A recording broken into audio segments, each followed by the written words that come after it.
Oh, hello, fellow enthusiasts of peak fiction. What the f is up? Okay, I'll tell you what's up. This is Lace Lab, a game that I made for Microjam 29, where the theme was poison. And in this video, I'm going to show you the behind-the-scenes process and everything on how I made the game in just 2 days. So let's do it.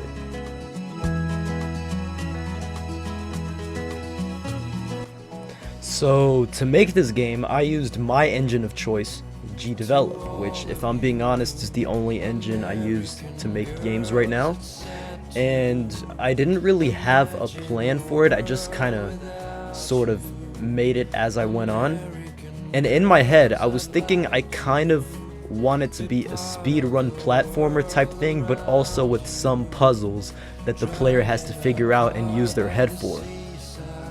And as I was starting to really get the platforming mechanics going, I was having an idea on how I would implement the theme of poison. So I'm just going to show you the process of all that real quick, and I'll show you how I implemented the theme. So I started out by making some pretty simple sprites for the character with, of course, all the necessary animations, and making sprites for a bunch of visual effects, and making sprites for platforms as well, and you get the gist. I basically just made assets for everything. And for the player object itself, I added the platformer behavior to give it all the characteristics of a platforming character, and I gave it the animation mapper and mapped the animations to the keys. And you see, I also added the tween behavior so that when you jump and you land, there's this burst of game feel, like you just feel this descent and this like bounce. And for game feel, I also added the dust effects. You know, that's really the easiest way to add game feel to your platformer. Just add dust or leave a trail of dust when the player is running or landing on the ground, you know. Then I programmed the selling point, the poison, which of course poisons you and makes the red bar go down, and when it goes down you die.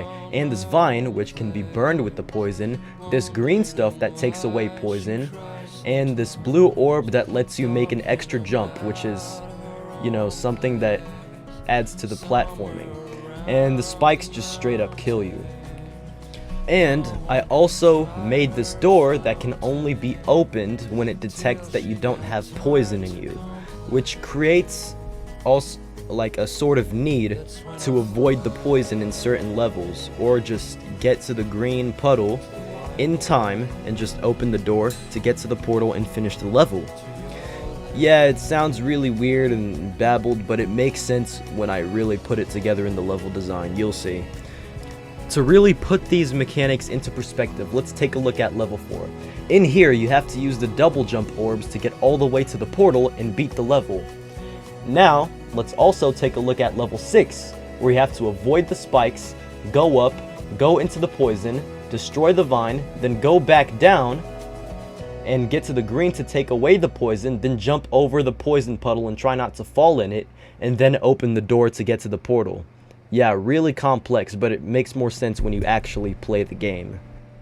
So after designing 8 levels, initially it was going to be 10, but I had to shorten it to 8 because of the deadline. I made a nice little start screen and a thank you screen, which didn't end up working because of a bug I forgot to fix and I didn't have enough time to fix. Then I submitted it to the jam and it got 10th place out of about 38 or 37 submissions, which is pretty impressive for my first game jam, but at first I thought this was kind of bull because my game, you know, I really put a lot of effort into it. I just couldn't believe it.